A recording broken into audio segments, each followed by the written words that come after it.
Hello guys, আসসালামু আলাইকুম। আপনারা সবাই কেমন আছেন? আলহামদুলিল্লাহ আমরা অনেক ভালো আছি। তো দেখেন আমি আজকে বানাবো হচ্ছে পেঁয়াজু আর হচ্ছে পাকোড়া, চিকেন পাকোড়া। তো দেখেন আমি কিভাবে বানাই।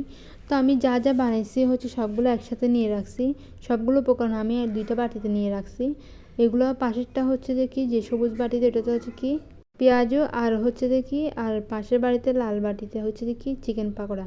তো আমি সবগুলো উপকরণ একসাথে নিয়ে রাখছি এবং আপনাদেরকে একটু ক্লিক নিয়ে দেখাচ্ছি।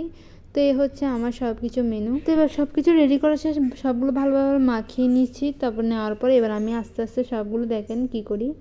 তো প্রসেসিং করা শেষ, এবার আমি একটা প্রাইফিন নিয়ে ফেলছি। চুলার মধ্যে প্রাইফিনটা বসে দেওয়ার পর তারপর আমি নিয়ে নিচ্ছি হচ্ছে পরিমাণ মতো তেল। এবার তেল যখন গরম হয়ে যায় তারপর আমি ছোটো ছোটো করে পাকোড়াগুলো দিয়ে দিব। তো দেখতেছেন আমি একটা একটা করে সবগুলো পাকোড়া দিয়ে ফেলছি। এবার হচ্ছে সবগুলো পাকোড়া দেওয়ার পর আমি কিছুক্ষণ পরপরগুলো ভালোভাবে নেড়ে চেড়ে নিচ্ছি।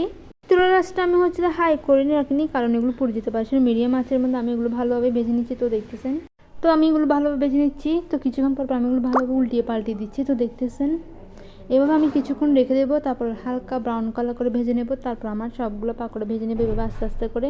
তো দেখেন আমি ভালোভাবে ব্রাউন কালার করে ভেজে নিচ্ছি এবং কিছুক্ষণ পর আপনাদের ক্লিক নিয়ে দেখাচ্ছি যে পাকোড়াগুলো কী পরিস্থিতি হচ্ছে। তো দেখতেছেন আমি কিছুক্ষণ পরগুলো ভালোভাবে নেড়ে চেড়ে নিচ্ছি।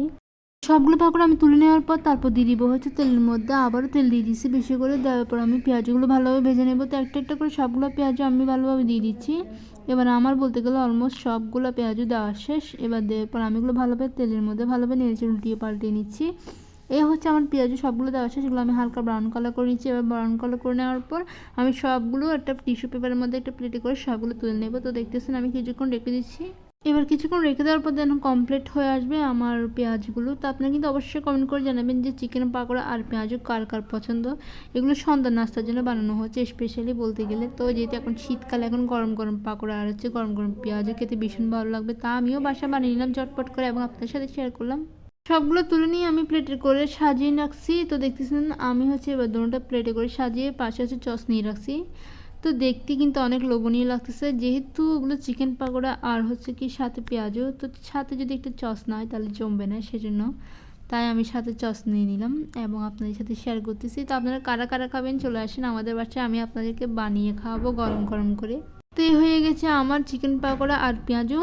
তো সবাই কিন্তু কমেন্ট করে জানাবেন যে আমার রান্নাটা কেমন হয়েছে। পুরো ভিডিও দেখবেন। সবাই ভালো থাকবেন, সুস্থ থাকবেন। আল্লাহ হাফেজ, টাটা, বাই বাই।